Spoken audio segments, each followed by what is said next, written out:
இப்போ நீங்க பார்த்துட்டு இருக்க காட்சி தேர்தல் தேதி அறிவிச்சதுக்கு அப்புறம் கொளத்தூர் தொகுதியில திரு மு.க. ஸ்டாலின் அவர்கள் ஓட்டு கேட்டு போனதில்லை. ரிசல்ட் அறிவிச்சதுக்கு அப்புறம் அவர் தோல்வி அடைந்தார் என்று தெரிந்ததுக்கு பிறகு எனக்கு வாக்களித்த அனைத்து மக்களுக்கும் நன்றி, கூட்டணி கட்சிகளுக்கு வாக்களித்த அனைத்து மக்களுக்கும் நன்றி, கொளத்தூர் தொகுதி மக்களுக்கும் நன்றி நேற்று ஒரு அறிக்கை விட்டுட்டாரு. இன்னைக்கு கொளத்தூருக்கு நேரடியா போய் தனக்கு வாக்களித்தவங்களுக்கு, அதாவது ஜெயிக்கல, தோத்துட்டாரு, இருந்தாலும் தனக்கு வாக்களித்தவர்களுக்கும் அவருடைய சொந்த தொகுதியில போய் நன்றி சொல்லிட்டு வராரு. இதுதான் ஒரு தலைவருக்குரிய ஒரு பண்பு, மாண்பு. பெரும்பான்மையான மக்கள் ஒரு மாற்றம் வரணும்னு சொல்லி தமிழக வெற்றி கழக தலைவர் விஜய் அவர்களது முகத்துக்கு மட்டுமே 233 தொகுதியிலும் நின்றவர்களுக்கு வாக்களித்து அதுல ஒரு 108, அவரை சேர்த்தால் ஒரு 109 தொகுதியில் நின்ற வேட்பாளர்களை தேர்ந்தெடுத்து சட்டமன்றத்திற்கு அனுப்பி அவர்களுக்கு ஆட்சி அமைக்கிற தகுதியும் கொடுத்திருக்கீங்கல்ல. அந்த கட்சி தலைவர் இதுவரைக்கும் மக்களுக்கு நன்றி சொல்லி ஒரு அறிக்கை விட்டிருக்காரா? விடல, இதுவரைக்கும் விடல. அதுதான் ஒரு தகுதி உள்ள தலைவனுக்குள்ள மாண்பும் ஒரு தகுதி இல்லாத தலைவனுக்குள்ள குணமும். என்ன அப்படின்னா, இப்ப நான் சொன்னதுதான், இந்த ரெண்டு டிஃபரெண்ட் தான் அவங்க ரெண்டு பேருக்கும் உள்ளது. இன்னைக்கு விஜய் அவர்கள் அவர் நினைத்து பார்க்க முடியாத ஒரு பதவி, உண்மையிலுமே நினைத்து பார்க்க முடியாத ஒரு பதவி. இவங்க கேட்கறாங்க இப்பதான் வரேன்னு, ஆனா 30 வருடங்களாக நான் உங்க கூட இருக்கிறேன் அப்படின்னு சொன்னார் இல்லையா. அவர் சினிமா கேரியர் தொடங்கிலிருந்து சொல்றாரு 30 வருடங்கள. திரு எம்ஜிஆர் அவர்கள் சினிமாவில் இருந்த காலகட்டத்துல மக்களுக்கான நல்ல கருத்துக்களை சொன்னாரு. காதல் பாடல்ல கூட நாட்டின் நலன் கருதி 2 வரிகள் இருக்க வேண்டும் அப்படின்னு நினைக்கிறவரு எம்ஜிஆர் அவர்கள். அவரு சொல்லலாம், திடீர் மக்கள் மனசுல திடீர்னு நான் புரட்சி உண்டாக்கல, படங்களில் நடித்த பொழுது. அதனாலதான் எம்ஜிஆர் அவர்களுக்கு கலைஞர் அவர்கள் ஒரு பட்டம் தராரு. புரட்சி நடிகருங்கிற பட்டத்தை கலைஞர் ஏன் கொடுக்கிறாருன்னா, படங்கள்ல ஒரு புரட்சி கருத்துக்களை சொல்லி மக்கள்கிட்ட போய் ரீச் ஆனதுனால அவருக்கு புரட்சி நடிகர் அப்படிங்கிற பட்டத்தை திரு கலைஞர் கருணாநிதி அவர்கள் கொடுக்கிறாரு. அப்புறம் அவர் அரசியல் வந்ததுக்கு அப்புறம் புரட்சி நடிகர், புரட்சி தலைவராக மாறுறாரு. அவருடைய தொண்டர்களுக்கு அவருக்கு அந்த தகுதி இருக்கு, சொல்றது தகுதி இருக்கு. நான் சினிமாவில் பெண்களை இழிவுபடுத்தும் காட்சிகளில் மட்டும் நடித்த நடிகர் திடீர்னு அவர் அரசியலுக்கு வந்துட்டாருங்கிறதுக்காக நீங்க வாக்களித்து முதல்வர் பதவிக்கு அவர் அனுப்புனீங்களே, அந்த நபர் இதுவரைக்கும் உங்களுக்கு நன்றி சொன்னாரா, மக்களுக்கு நன்றி சொன்னாரான்னு மட்டும் பாக்குறோம். ஒருத்தர் பதவியில இருந்தவர், முதல்வரா இருந்தவர், மொத்த தொகுதி விடுங்க, அவருடைய தொகுதியிலே ஜெயிக்கல, அவரு நேர்ல போய் மக்களுக்கு வாக்களித்த மக்களுக்கு நன்றி சொல்றாரு. விஜய் கனவுல கூட நினைச்சு பார்த்திருக்க, சத்தியமான உண்மை. அவர் எவ்வளவு கான்பிடண்டா பேசினாலும் அவர் மனதிலும் அது இருந்திருக்காது, கனவிலும் நினைத்து பார்த்திருக்க மாட்டார் முதல்வர் ஆவார் என்று.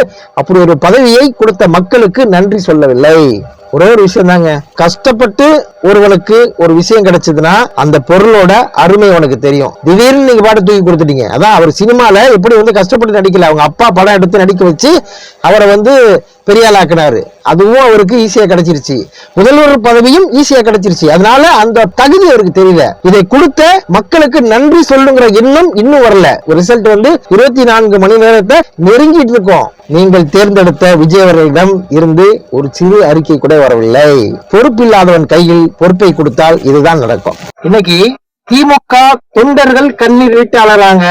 நாளை இந்த தமிழகமே கண்ணீர் விட்டு அழப்போகிறது. குறிப்பா விஜய் அவர்களுக்கு வாக்களித்த, விஜய் அவர்களை சார்ந்த எம்எல்ஏக்களுக்கு வாக்களித்த அனைத்து தமிழக மக்களும் வருத்தப்பட வேண்டிய காலம் விரைவில் வரப்போகிறது.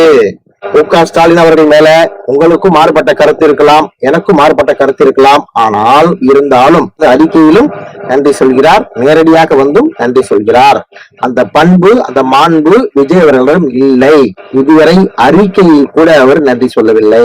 அறிக்கைனா அவர் உட்கார்ந்து வெளில போறாங்க. எந்த தலைவராக சொல்றேன், நான் மு.க. ஸ்டாலினா இருக்கட்டும், இல்ல இருக்கட்டும், எடப்பாடியா இருக்கட்டும், இல்ல ஒரு விஜயா இருக்கட்டும், யாரா இருந்தாலும் அறிக்கை அவங்க கையில உட்காந்து எழுத போறாங்களா?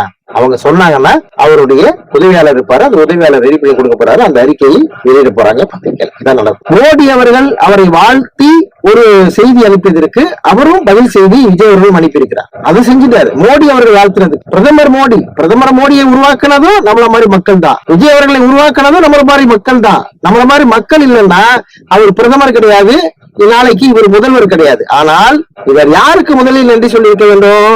தன்னை தேர்ந்தெடுத்த மக்களுக்கு நன்றி சொல்லியிருக்க வேண்டும். ஏன் அவர் சொல்லல? மோடி அவர்களுக்கு நன்றி சொல்றாரு. அப்போ அவரை தேர்ந்தெடுத்தது யாரு அப்படிங்கிறது இதுல இருந்து தெரியுதா? மக்கள் தேர்ந்தெடுக்கல, மோடி அவர்கள் தேர்ந்தெடுத்திருக்காரு. அதனாலதான் மோடி அவர்களுக்கு அவர் நன்றியை விஜய் அவர்கள் தெரிவிக்கிறார். இதுல இருந்து மக்கள் ஒண்ணு மட்டும் புரிஞ்சுக்கணும், நல்லா புரிஞ்சுக்கங்க. விஜய் அவர்கள் தன்னை தேர்ந்தெடுத்த மக்களுக்கே ஒரு நன்றி சொல்வதற்கே இத்தனை நாட்கள் ஆகிறது என்றால், சொன்ன திட்டங்களை நிறைவேற்றுவதற்கு எத்தனை நாட்கள் ஆகும் ஒரு என்ன பாக்குறோம் இல்ல? அதை காரணமா சொல்லி 5 வருடங்கள் கழித்து இன்னும் ஒரு 5 வருடங்கள் வாய்ப்பு கொடுங்கள், நான் சொன்னதெல்லாம் நிறைவேற்றுவேன் என்று சொல்வதற்கான காலகட்டம் வருகிறதா அப்படிங்கிறத நம்ம பொறுத்திருந்து தான் பார்க்கணும். நீங்க வாக்களித்தவர்கள் மட்டும் அதற்காக வருத்தப்பட வேண்டியதில்லை. ஏன்னா நீங்க வாக்களித்ததால் எங்களுக்கும் அவர் முதல்வர் ஆகிறார். அதனால் நாங்களும் வருத்தப்பட வேண்டியிருக்கிறது. நன்றி, வணக்கம்.